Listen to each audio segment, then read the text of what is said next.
We're live. It is live at the McGolf shop. Well, I got something on my face. What is that? I wonder. I don't know. It might be toast. You never know. Oh, Butch 98. You know what? Yeah. And I can only imagine that it's going to be like that.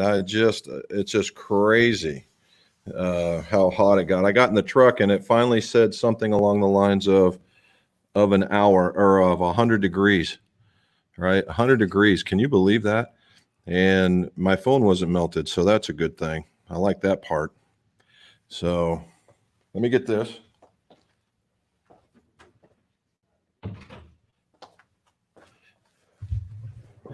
All right, a bit of a change. You get to see the weather has been just about cooperative enough where you can see my head's blocking most of the sun, but now you can see that's my driving range where all my bays are at in the heated, and then it goes out and then there's another outer bay. So that's pretty good.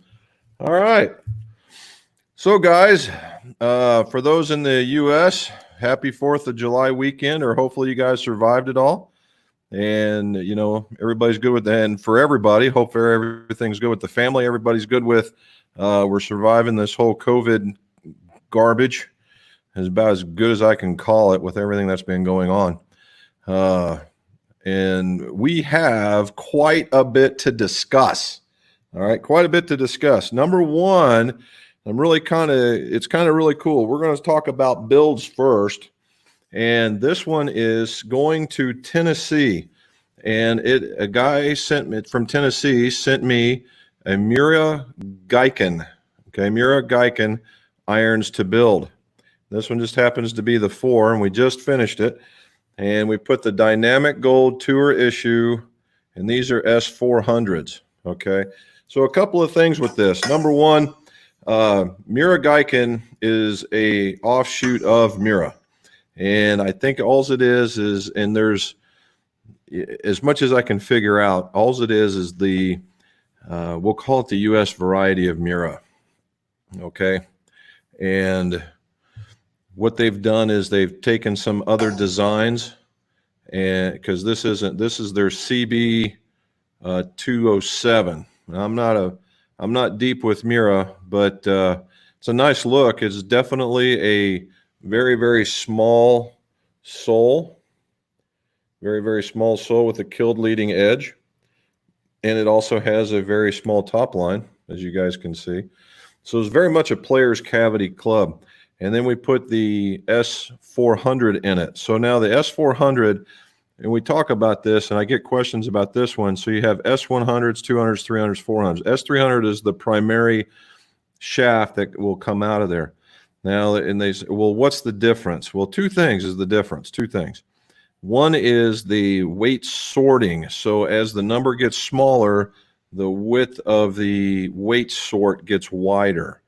So if in the DG, it runs from about 122 to 132. And so at the bottom, you'll have a wider range and a lighter weight.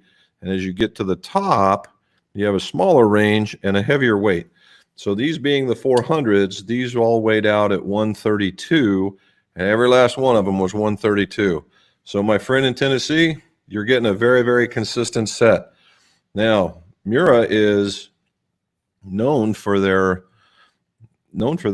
quality of their builds, right? They spin mill their hosels on. If you've seen it, if you're not, go to MiuraGolf.com and you can see how they make them.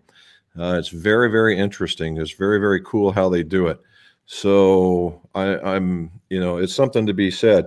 Now, as far as assembly goes, these things are massively tight, meaning that the clearances are very, very small. They're smaller still than what would be in typical clubs. They're very, very precise to imagine.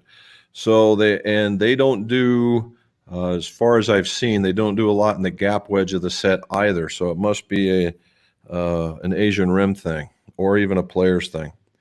All right, that's one. Number two is we got a new putter in the house, and I wanted to show, I haven't even taken off the wrapping. The number 7 the Model 7 triple track. All right, the Model 7 for Odyssey, or let me see if I can, sorry about that.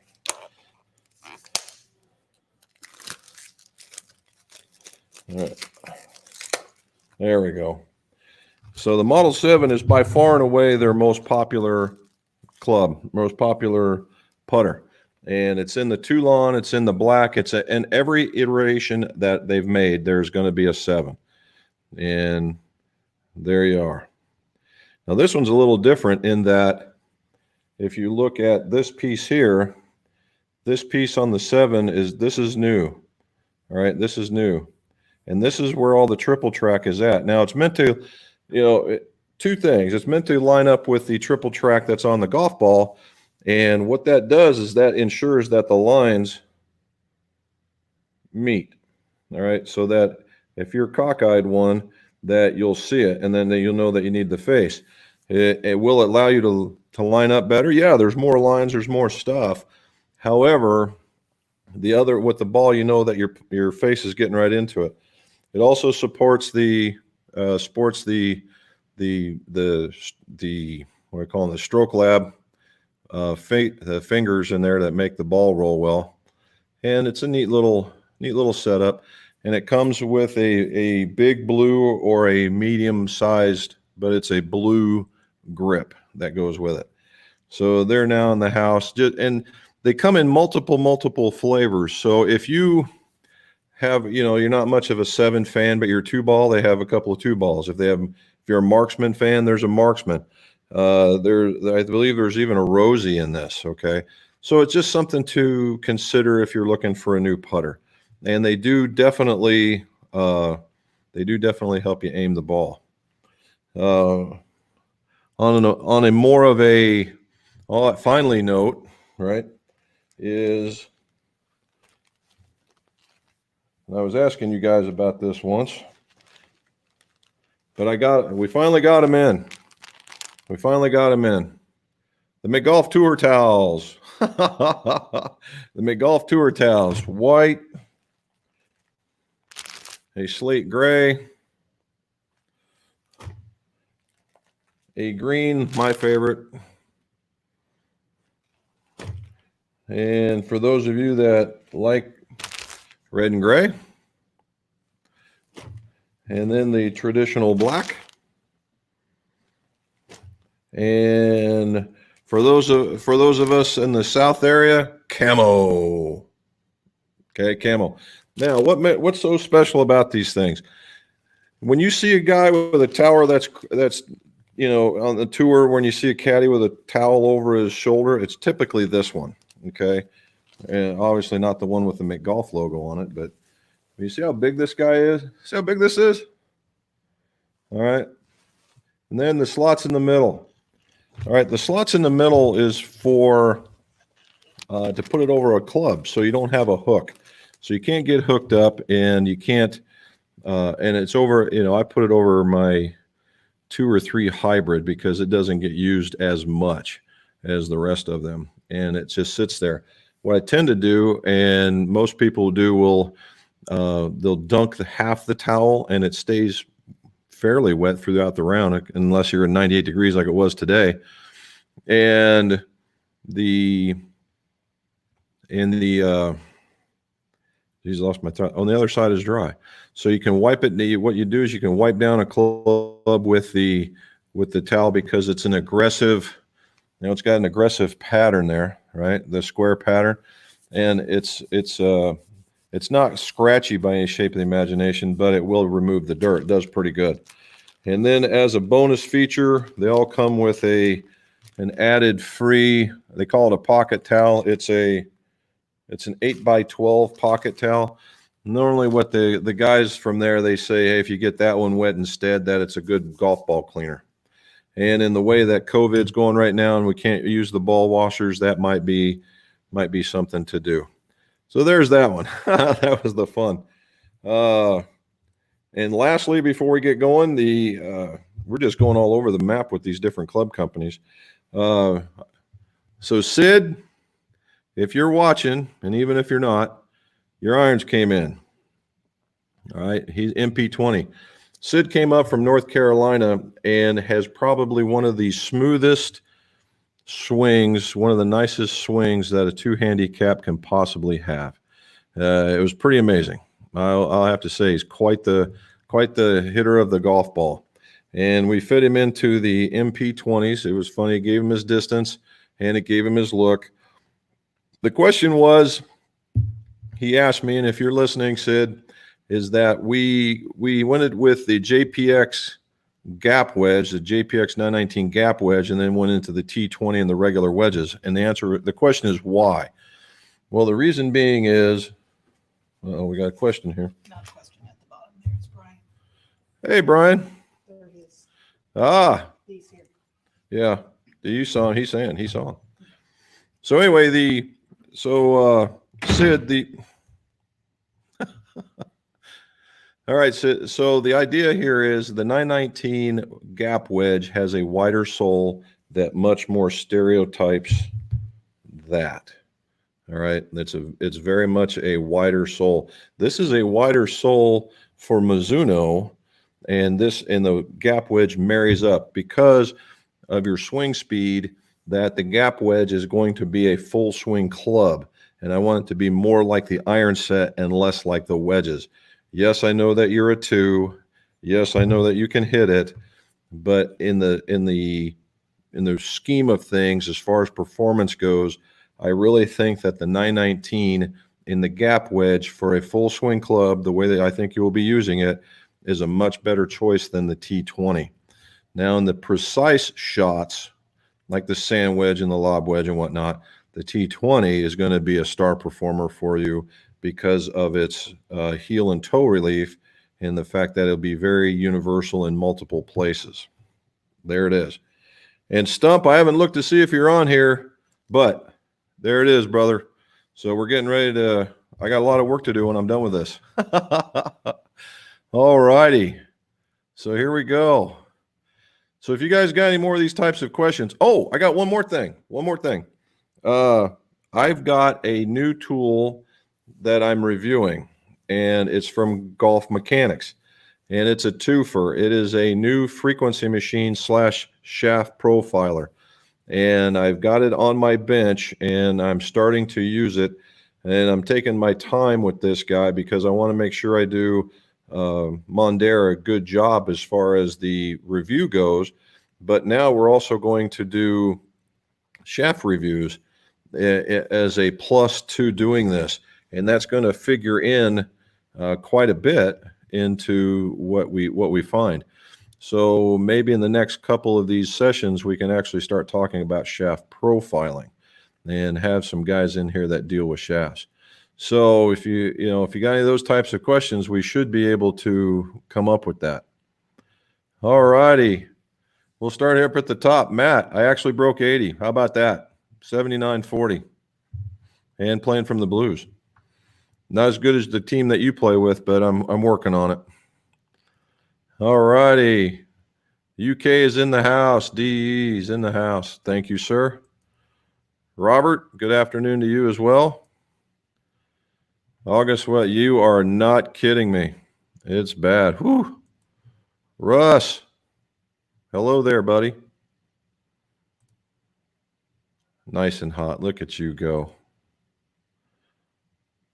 It was, I'm glad everybody got out. I got out. So I got out 4 times and took my dad with me. And so 79, 81, 81, 84. So not too bad. I'm kind of happy with that. Russ, thank you. Well done, buddy. Here we go. We're starting it. Can you find the spine and check the sign on a frequency machine is hard. Can you find a spine and check spine on frequency machine is hard or soft spine, but I'm really struggling to find the flow. I use the laser like yours and club head on the device. Okay. So let's start off number 1. To find the flow finding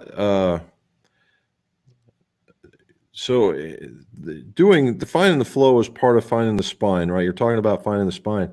and we use that. I use that. It's the PVC pieces with the bearings on the inside, and you pull down, and what happens is the hard spine is supposed to go to the top. Make a little line, and then the hard spine on the top, and then the face go together like that, assuming that's the way that you want to do it. You can go the other way or 90 degrees, whatever, but that's in line.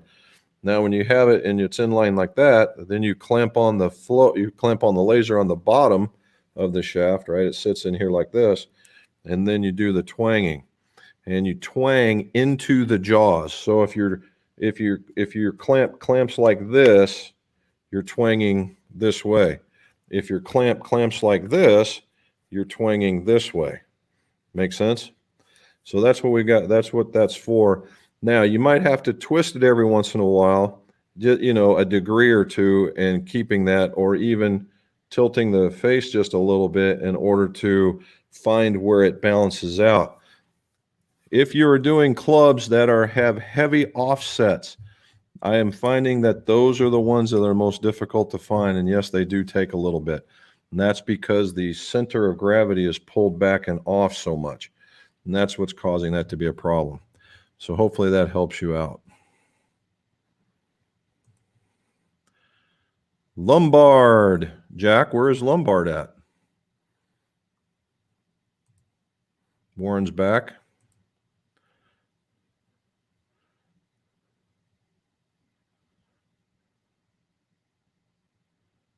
Shot of 74. Holy cow, man. That's like record high for you, Matt. Do I think golf courses and clubs are getting the same amount of play in 2020, last 3 years? Actually, depending on what state you're in, Matt, here in Ohio, I would venture a guess that 2020 is giving more play because of the COVID and the things that people just can't go do. And golf has been one of those that's been kind of just the silent killer as far as having fun and making things happen. And people have been getting out and playing.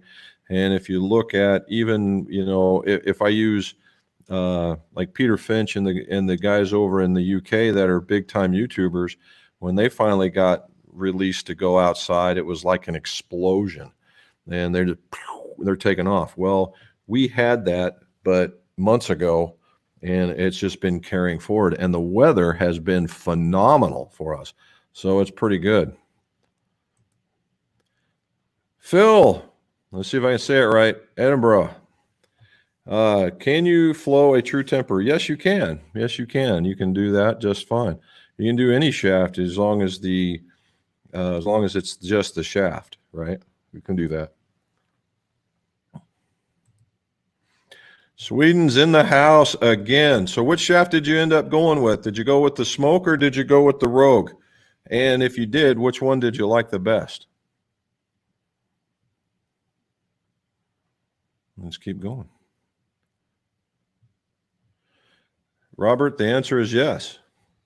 Should you go to half-inch length to be continued onto the wedges? Yes. And now a lot of the I can imagine a lot of the question is, well, I can grab my wedge and I hit it really well. Yeah, because it's shorter, right? It's just shorter, and shorter clubs are easy to manipulate. But the question is, can you hit them well consistently? And that's where the length of the club comes in, and that's why I try to stay with it. And if you're finding out that you're in a situation that would require you to get lower, then you can always choke down. Choking up, that's always a bit of an issue, right? But yeah, I always like to take it in there. Now, do they all have to be the same length? No, right? You can start at the pitching wedge is in line with the set. The gap wedge, depending on the weight, can be the same or quarter-inch lower. The sand wedge, a quarter-inch lower. The lob wedge, a quarter-inch lower. And the reason being is because they typically go higher in head weights. Now, some of them don't, and you got to really pay attention to that. I've had some sets where the sand wedge was actually lighter, and some of the philosophies are that a lighter wedge is easier to manipulate, and that's what that group was thinking. But unfortunately, the golfer was not, so we added some weight to make it heavier.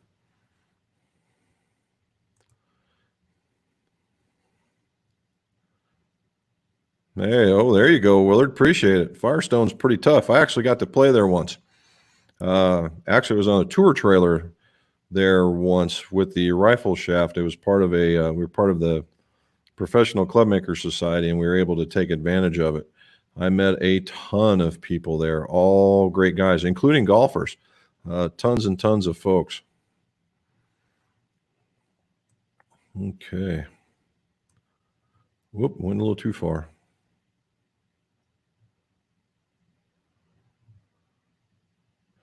Getting there. Here we go. Brian. All right. They're turning out good, man. I'm really liking these things. They're certainly a players club, to be sure. When we get done with this, they're going to be we're going to bend them and their logo down with the Tour Velvet corded grips. So we should have you taken care of here pretty quick. Well done on the selection. There's Jersey reporting in. What do you say, Travis? Here we go. An older Digiflex, but no power supply and help identifying what I need. Ooh, that's a tough one. However, Mitchell does exist, right? Mitchell does exist, and they're just now in Michigan. I think they're in Michigan. If you give them a call and you tell them what their serial number is on that thing, they should be able to tell you. And it's a simple plug-in. It's not very powerful. It's a simple plug-in with, one of those typical little small ones with the transformer that's in the plug-in. It's not very much whatsoever, but you really want to make sure you're in the right neighborhood. Otherwise you'll burn up the Digiflex. But I would give Mitchell a call and tell them what you have, and they should be able to help you out, at least give you and you never know, they very well may have the part, and nothing better than getting it right from the source. Scott's here. Okay, here's a question. Is there really a huge distance difference between a stock shaft compared to similar aftermarket shaft of the same model? You got a stock Tensai and a TaylorMade versus a Tensai bought in the aftermarket. Yeah. Okay. Much like anything out there in the world of golf, the answer is it depends. All right. That's probably the biggest question. Now, it's in a lot of cases, not all, but a lot of cases, as you've noticed, there's a stock Tensai and an aftermarket Tensai. That's probably one of the best ways I've heard it described, really. And they're not the same, right? The weight may be the same, the paint may be the same, but the profiles generally are close, but they're not the same. And my biggest story, or to kind of stay on the same line, is when Nike was making golf clubs. They had their blue club, and the Mitsubishi Diamana blue board was introduced as part of that club. And it was an exact same paint job, exact same everything, except for the little 4-digit code that they had, and which told me it wasn't the same. Well, a golfer brought one in and said he had to have the blue board, and I told him it's not the same, and he had to have it, so we put the blue board in for him, and he came back and he said he absolutely positively could not hit it. It was too stiff. And out came I told you so. And can it happen? Yeah, you can get more distance, assuming that it fits you better. Okay, assuming that it fits you better, then the answer is yes. There are some times when you get the club and it is just absolutely the most perfect thing ever. So, in this particular instance, I would say it depends if it fits, right? Now, what you're probably going to see is a little difference in the tightness of the specs, maybe. Okay. And I won't say the quality of the build, but a different build. And that's where that would come from. So there is always there's always that, is one better than the other, right? And it depends on if it fits. That's probably the best one. Is it the same? No, we all know that, but it just depends on if it fits you or not. And that's where I would go with that. Here we go. Hints on choosing a putter. No fitter close to me. Slight to moderate arc stroke. I have issues with pace on longer putts. I'm pulling my shorter ones.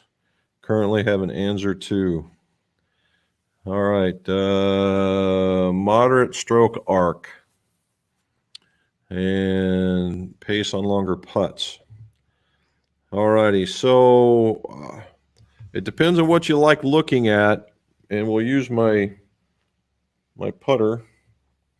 So in a lot of cases, you'll see something that does like this. That's face balance. See how I'm holding it like this and it's staying like there? That's face balance. And that's for a guy that typically tends to come back and forth, straight back, straight forward. Not in an arc, but straight back, straight forward. That in itself is kind of a misnomer, but that's what we're going to go with since everybody can go with that. And a moderate arc would mean that you're not small, you're not huge, but you're in between, which means you are arcing. So something that is heel mounted, heel weighted, so that when you hold it in between your two fingers like that, that the head does something about, you can get about we'll say it around, at 20 degrees, and then there's even one maybe even further around 70 degrees. I would go something that hangs about halfway, a 45er maybe, right?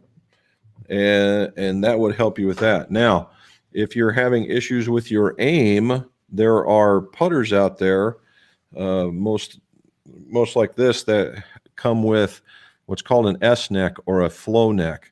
And you can now get mallets that will tilt down.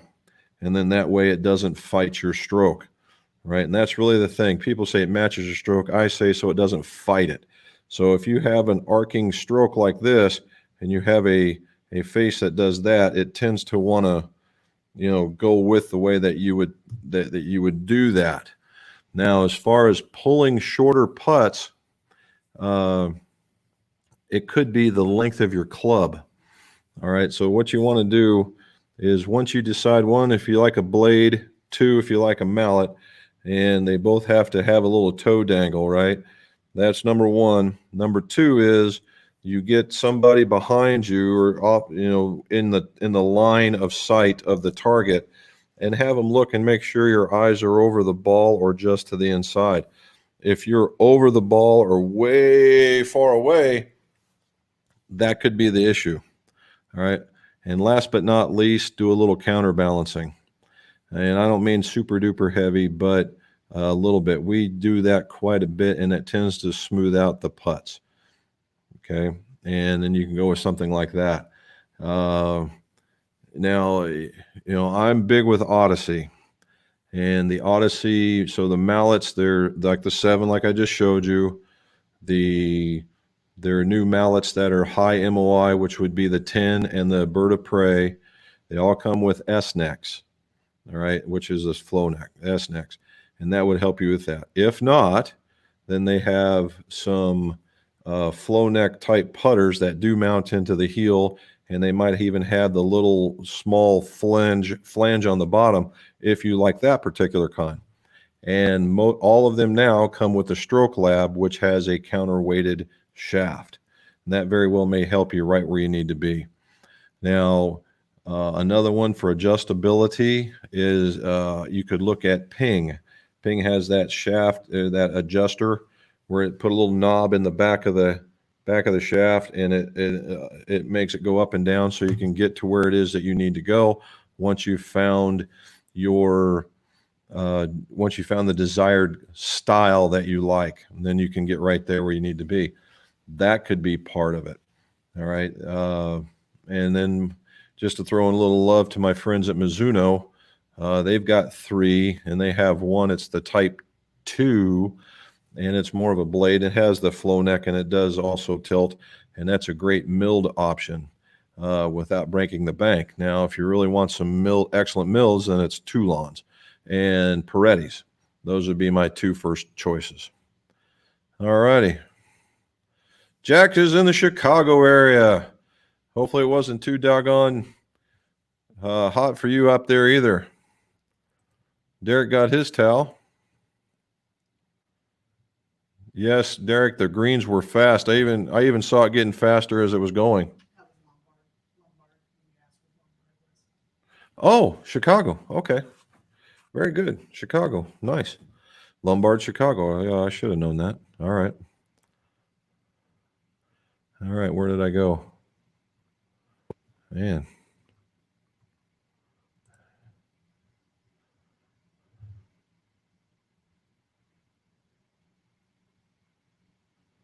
There you go, right? And Black Page, man, I would love. Did you have? All right, self-induced chaos. That's pretty good. So, did you have to sleep in your car like we see on all TV that they had to do that? Uh, and the I-20s are a good club, right? And if they're still performing, then changing iron changing it can be a lot less than driver changing because sometimes the what you need doesn't necessarily show up for a couple of years in the way of technology, whether it be a shaft or a head design or something along that lines. That's good.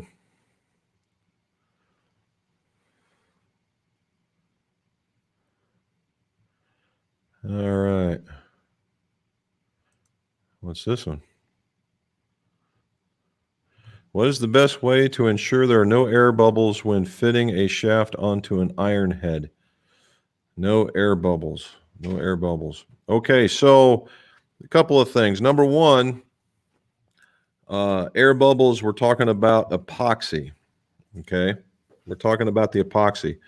And the epoxy is, you have to stir that quite a bit. You have to get on there at least, gotta be careful of the shaky. Yeah, I do it too. I'm doing it. I'm talking to Mrs. McGough. So epoxy, you got to stir it no less than a minute. Okay. And that's getting the two binders together, the actual glue and the hardener together for a minute. All right. And I tend to go about 50 seconds worth, and then I put in my quick center, and then I stir it for the next 10 to 15 seconds to make sure everything is mixed up. And you'll notice that the bubbles do come out of that when you mix it. All right. And that's taking the bubbles out of that. Then you make sure that the hosel and the shaft are both very, very clean with the wire brush, with the sanding, and it's all good.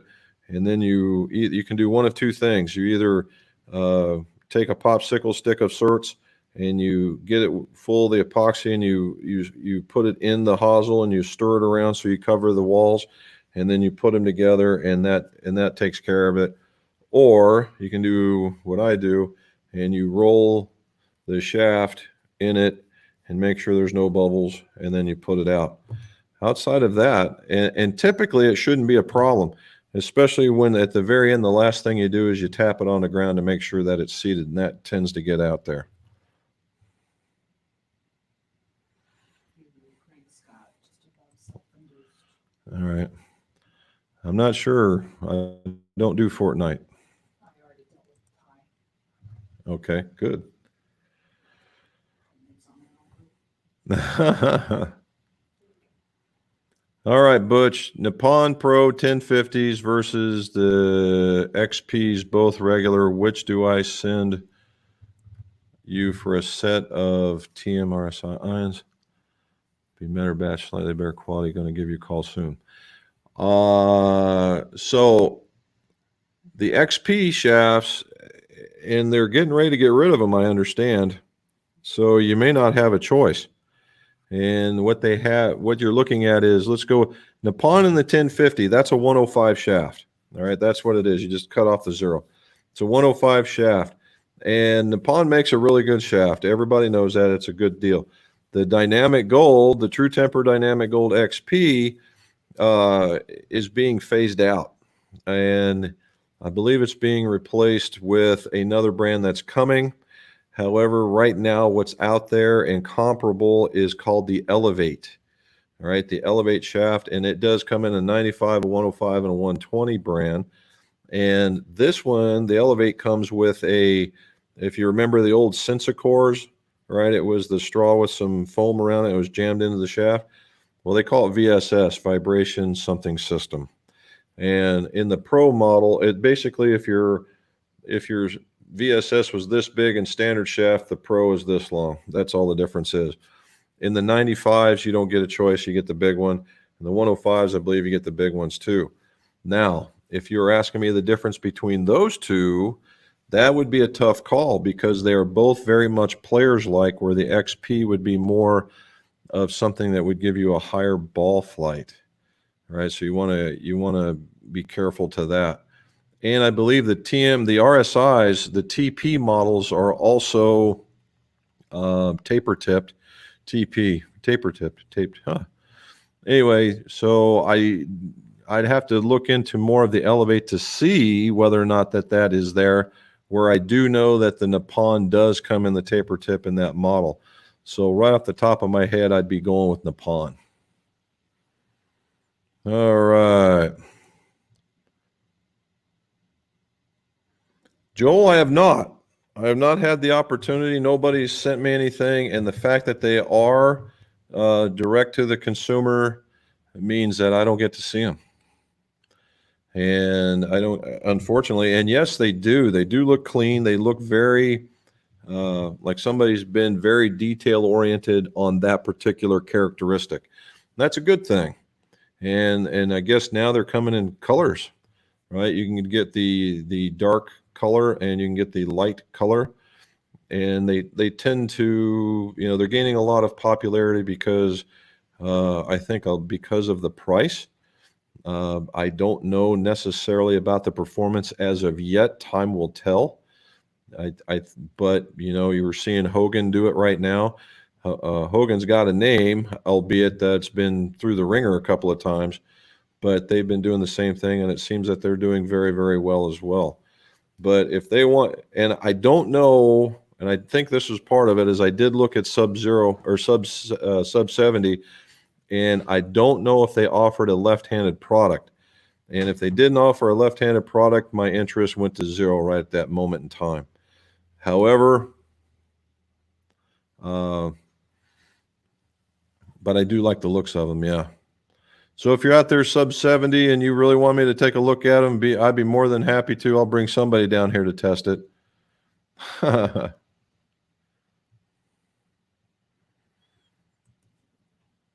That's what I'm talking about too, Derek.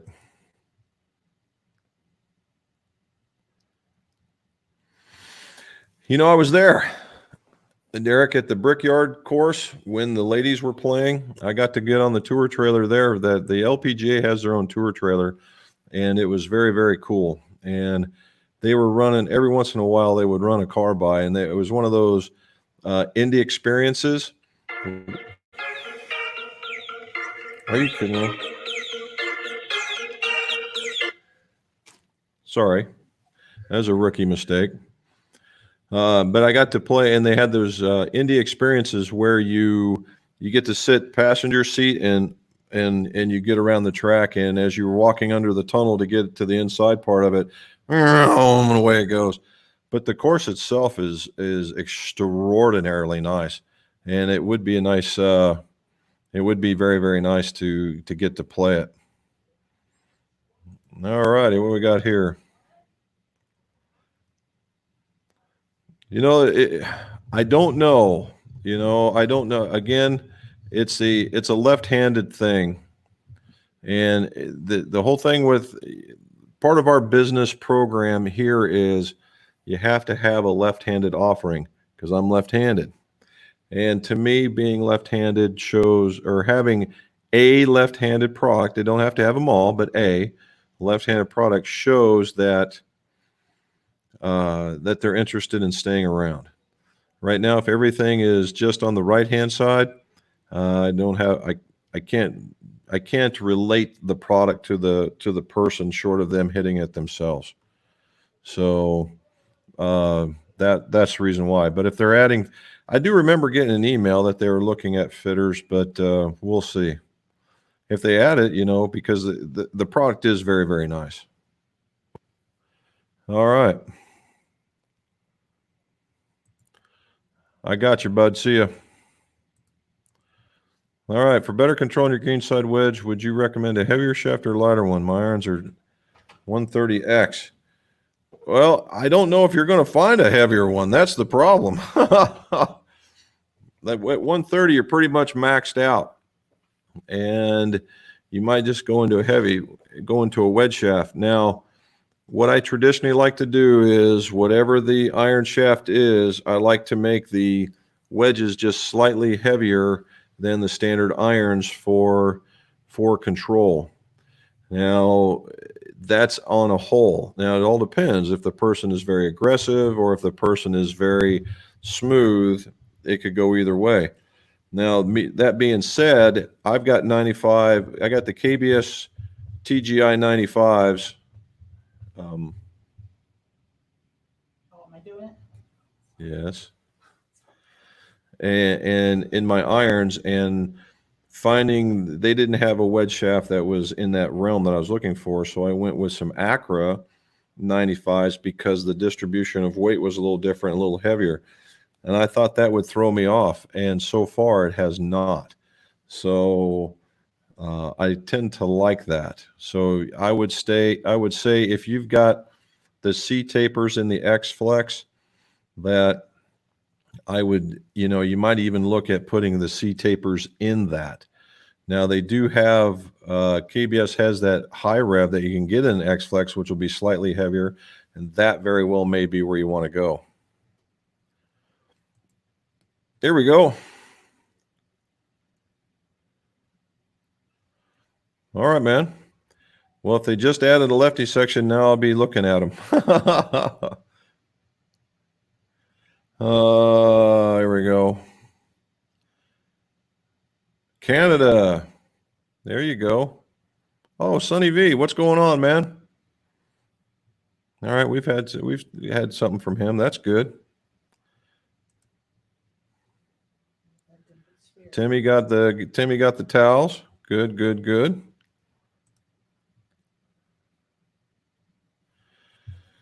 Okay, Kendrick. So there's a video out there. I've done this a couple of times. If you go through there and you look at shaft removal or shaft repair in the golf catalog, you'll find it. But there is from an at-home thing, what you would need is an item called an easy out. All right, an easy out. And what that's for is for removing bolts that have been broken off at the level, right? What you do is you drill a hole in, and then what you do is it's reverse threaded so that when you go to tighten it in, as you're tightening it in, it's actually loosening the bolt. Okay.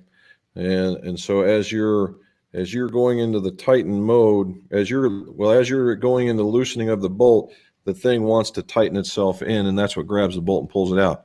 So you get the easy out that fits about halfway to a third down easily, and then you start turning it and you start tightening it in there after you've heated the hosel, and it should grab the inside of the shaft and then pull out.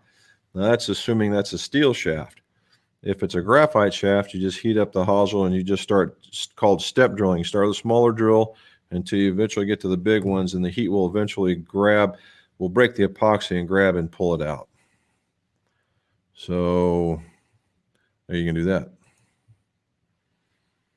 Tutorials. Would adding increased swing rate make it feel heavier, have a desired outcome, or would that mess with the tempo? Again, there's another depends questions. If you can also go too heavy. And when I first started doing this, I always thought that the heavier swing weight would drive the head underneath the ball, and make it pop up, and you would get a higher launch angle with the wedges and with more spin if you were trapping it properly. And I still think that that's a keen example of what can be done. If you're one of those guys that does tend to trap the ball and you want to feel like you can just drop your hands and get underneath of it, then yes. And you can either do one of two things. You can either take some lead tape, because on wedges it's easy because you got the face and then it comes out as what I call the flare or the fin, and you just layer it right on top of that flare. and just two pieces, just the same length, and you can curtail it to whatever shape that is and stick it on there. I put about two pieces and just see what happens. And the best part is if you don't like it, you can always peel it off and wipe it off with a little bit of acetone. All right. There you go. What do I think about Jumbo Max grips? I think they're an excellent grip. And I was waiting. You're the first person, man. I was figuring somebody would ask me about single length and Bryson DeChambeau since he won. And if you guys watched any of that, that dude was murdering the golf ball off the tee. They said, what is average? He's got an average drive of 350 yards. It is crazy. Now, if you watched him, totally not traditional, which I think is pretty cool that there is some of that non-traditional going out there. He is swinging so hard that he is swinging off of his front foot, much like the long drive guys do. But he's doing it with such control, it's scary, right? And it just completely scary.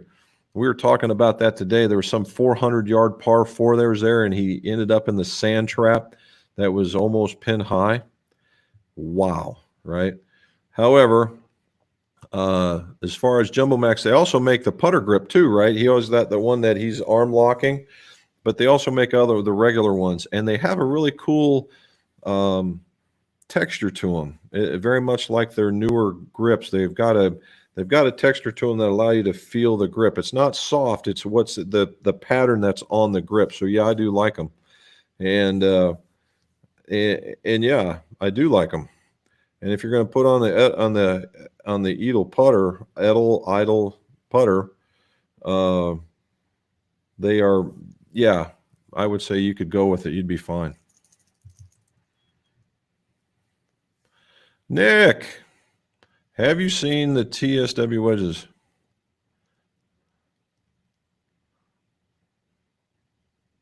You built them. The TSW wedges? You built them for South Carolina? TSW wedges. David.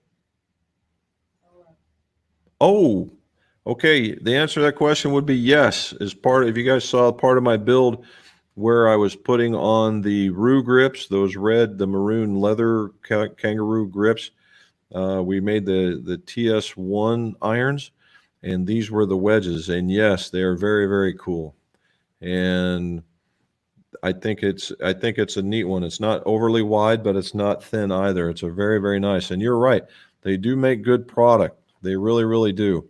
And unfortunately, they just don't promote themselves in that fashion.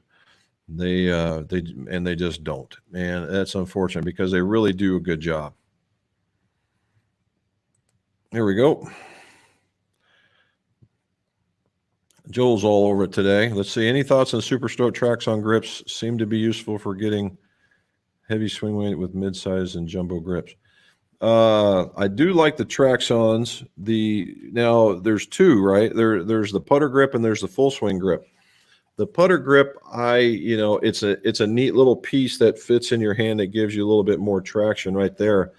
Outside of that, it doesn't do anything different for me. So I don't know if it's going to be a giant dirt collector or if it's truly a feel difference. In the full swing grips, it's more, instead of being a putter grip, it's round, and it does have a decent feel. I think they tend to run small.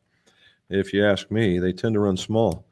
But yeah, there's some guys out there. They had that try with the rubber grip. I didn't like that very much. But these newer ones that they've come out with are a little firmer, and they seem to be a little more durable too.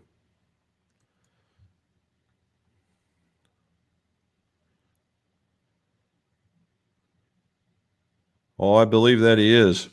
If you look at Bryson's record, in the last 6 or 7 starts, he's not finished anything less than 5th or 6th, and a bunch of second places. So I'm glad to see him hoist the trophy.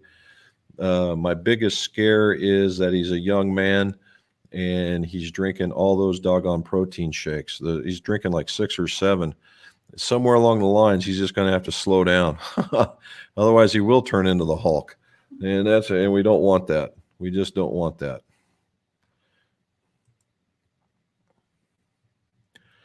Scott, love the Mizunos. Scott Sandrin's on. You see that? Can you speak to adjusting driver loft adjustments and how it impacts open or closed face? Also, the line angle adjustments up or down impacting draw fade. Okay. All righty. So adjusting driver loft. Now, to be a little bit more specific, there are wish I had one. One of the driver tips, a Callaway and two of the adapters, one from each company. Just pick one. So the reason why this is a good question is that all tips, all adjustable portions that go on the shaft are not created equal. Okay, they are not the same. And each company is doing it a little bit differently to get to the same spot. In that, and I'm going to hold it right behind Scott's little thing. So if this is the tip and this is straight up, you'll see that it tends to be like this, and it's clocked. And what that allows and the tip is on an egg, so that it rotates like this or it rotates like that. And you see me moving with it, and that is the face angle. So when you go to adjust something upward, it tends to close. If you tends to adjust, yeah, that'll work. Well, that one, you got another one? Oh, I want that one. Yep, there we go. Okay. So this one's kind of a tailor-made variety. And what it does, it turns. And so what happens is that as it goes up, it closes, and as it goes down, it opens. And that's the idea of where it clocks. Now, there's a different one. This is a Wilson one, and it's got, let's see if I can get you in there. There's little teeth on the bottom, and then these teeth change. There's little slots, and it's what moves the head around to make that happen. Now, those are that one. Now, the one thing I thought was brilliant about Callaway is that they use cogs. This is a fairway wood, no, this is a hybrid. And they use these cogs. You see that, how it moves up and down? And those cogs. So the only thing that moves, this always stays in the head in the same way, and then the cogs move. All right, and they move, and you get whatever combination you're looking for, and there you go. So, and when that happens, the cogs tend to move it, but now you can get up and down, and you can do this together. There's always going to be some sort of pay for one or the other. You're always going to get it. This one I like because the spine or your orientation doesn't change, where on something like that, it will, and the same thing for that, it will as well. All righty. So that's what it's for. Now, line angle adjustments up or down. Draw or fade impacting is kind of it won't make you do it. So when you just line angle and irons, it's about turf interaction and getting that impact into the middle of the club. All right, so it's both of these. Now, yes, the more that you go upright, the more it wants to go to your inside, where the more flatter it goes, the more it wants to push the ball. And a lot of that sometimes happens because of how you interact with the turf. All right, and it also depends on the line also depends on your stance, your height, the length of the club. All these different things come into play in order so that you get the best shot from the club. All right.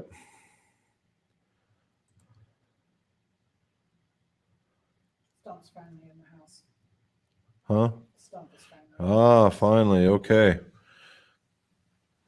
His wedge game certainly is the next stat for him to approve.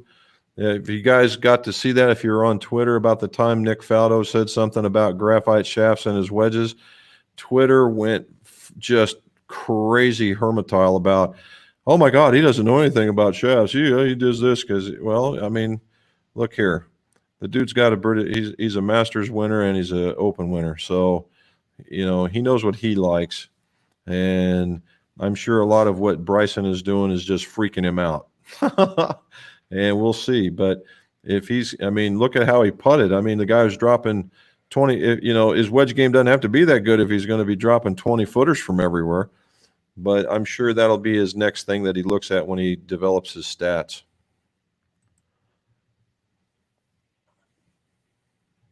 Falcon 2s. Woo-wee. Thanks, Todd. Stumps in the house. I did it at the beginning, but here you go, man. We'll do it again. Boom. Looks like it goes one way, don't it? There you go, dude. Yes, this one's yours. That's it. All right. Couldn't get a new pitching wedge head for subbing.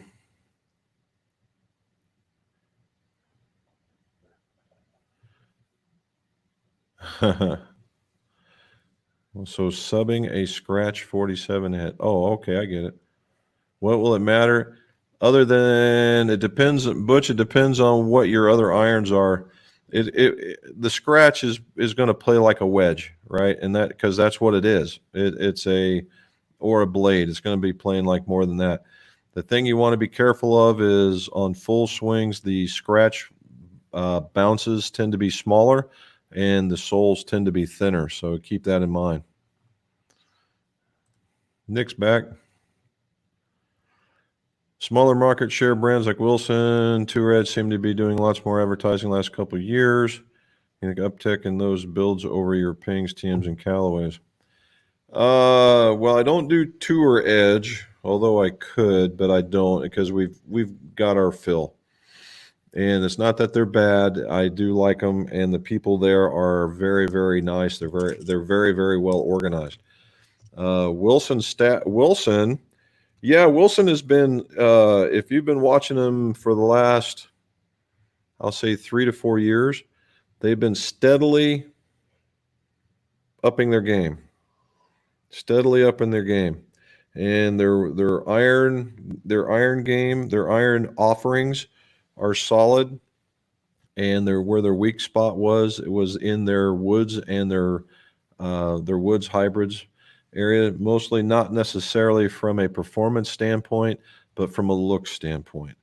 And I think they've conquered that now with Mr. Pergande being at the helm, and they're a good working team now. And if we saw what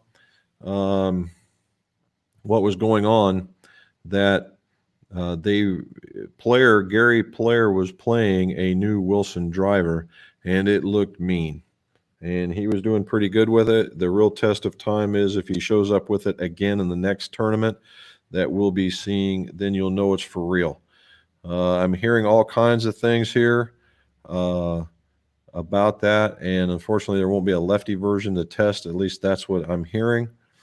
However, we will get it. We will get one in. All right.